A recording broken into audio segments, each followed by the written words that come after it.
Welcome back, dear viewers. We are discussing chapter number 15 of plus 1 biology, that is plant growth and development.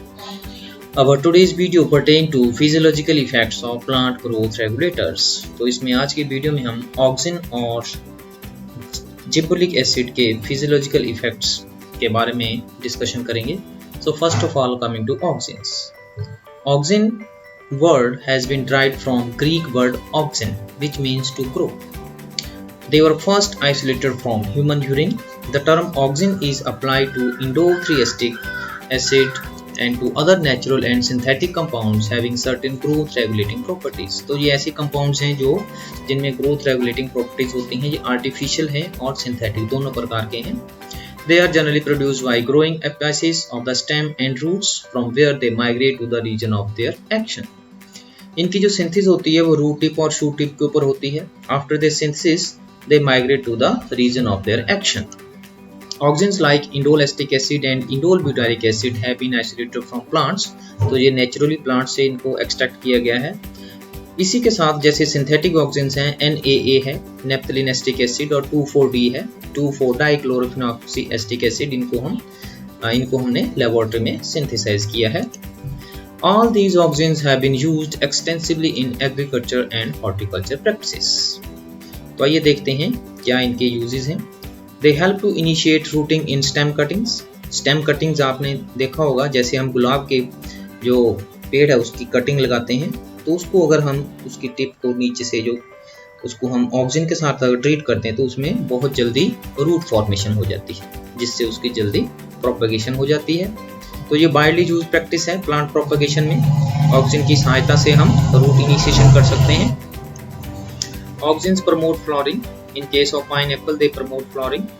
They help to prevent fruit and leaf drop at early stages, but promote abscission of old, mature leaves and fruits. तो early stages के ऊपर fruit और leaf drop को ये उसको रोकती है उनको, और mature leaves और mature fruit के abscission को promote करती है. In most higher plants, the growing apical buds inhibit the growth of lateral buds. इस phenomenon को बोलते हैं apical bud. क्या होता है, कुछ ज़्यादातर प्लांट्स में जो एपिकल बड होता है, मीन्स जो टिप के ऊपर बड होते हैं प्लांट्स के, वो जो लेटरल बड्स होते हैं उनकी ग्रोथ को सुप्रेस कर देते हैं, जिससे क्या होता है जो प्लांट है उसकी जो साइड में लेटरल ग्रोथ नहीं हो पाती. तो जब हम एपिकल बड को रिमूव कर देते हैं तो क्या होता है, एपिकल डोमिनेंस खत्म हो जाती है, जिससे प्लांट जो है वो उसकी लेटरल ग्रोथ हो जाती है. So removal of shoot tips, that is decapitation. Decapitation का मतलब अगर हम शूट टिप को जो रिमूव करना है, इस प्रोसेस को डीकैपिटेशन बोलते हैं. Usually results in the growth of lateral buds.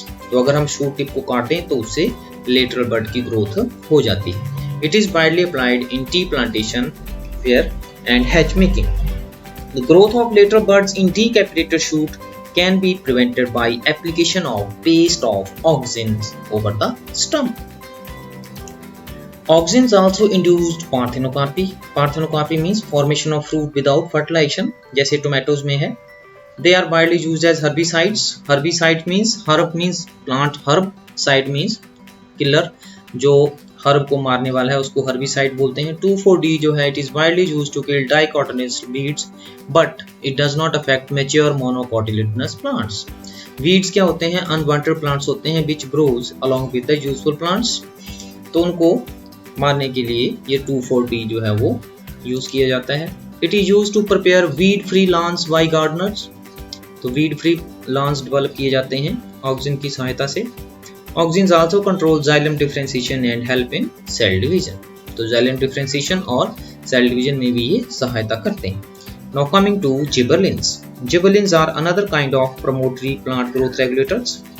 There are more than 100 gibberellins reported from widely different organisms such as fungi and higher plants. तो fungi और higher plants में से बहुत सारे gibberellins जो हैं उनको एक्सट्रैक्ट किया गया है. They are donated as GA1, GA2, GA3 and so on. GA1 means gibberellic acid 1, gibberellic acid 2 and gibberellic acid 3 and so on.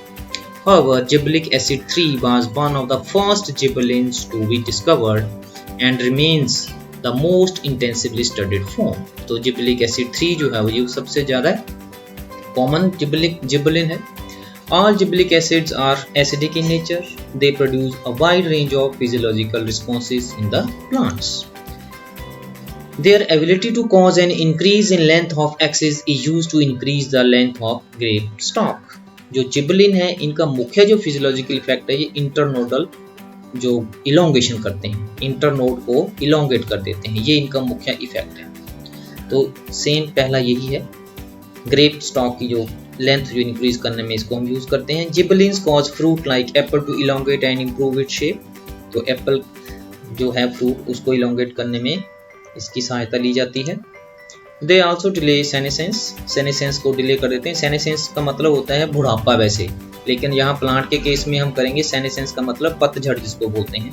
Fruit abscission होता है जो बुढ़ापा आ जाता है तो उसको डिले कर देते हैं। Thus the fruit can be left on the tree longer so as to extend the market period। तो जो फ्रूट्स हैं वो लंबे समय तक प्लांट्स में रहते हैं, इसलिए मार्केट पीरियड उनका जो बढ़ जाता है। Gibberellic acid 3 is used to speed up the malting process in brewing industry। Brewing industry जो होती है, अल्कोहल यहाँ बनता है, वहाँ पर इसको माल्टिंग प्रोसेस को स्पीड करने के लिए यूज किया जाता है। Sugar cane stores carbohydrate as sugar in their stems. Spraying sugar cane crop with gibberellins increases the length of the stem. जैसे हमने अभी देखा कि ये इंटरनोडल इलोंगेशन कर देती है, तो जिबलिन की एप्लीकेशन जब हम करते हैं शुगर केन को, उसकी स्टेम जो है वो लंबी हो जाती है, thus increasing the yield by as much as 20 tons per acre। Spraying juvenile conifers with gibberellic acids hasten maturity period, thus leading to early seed production। तो juvenile conifers को अगर हम जिबरेलिक एसिड से ट्रीट करें तो maturity period को hasten करती है, जिससे सीड प्रोडक्शन उनमें जल्दी हो जाती है। Gibberellins also promote bolting. Bolting means internodal elongation just prior to flowering in case of beet, cabbages and many plants with rosette habits. Rosette habit का मतलब रोज प्लांट आपने देखा होगा, फ्लावर, उसके जो पेटल्स होते हैं वो डेंसली पैक्ड होते हैं, एक जगह से निकलते हैं। अगर उनको हम दूर दूर कर दें तो ठीक ऐसे यहाँ पर होता है, जो रोजेट हैबिट होती है, जैसे कैबेज में है, पत्ता गोभी आपने देखी होगी, उसमें जो लीव्स होते हैं उसके वो बिल्कुल क्लोजली पैक्ड होते हैं।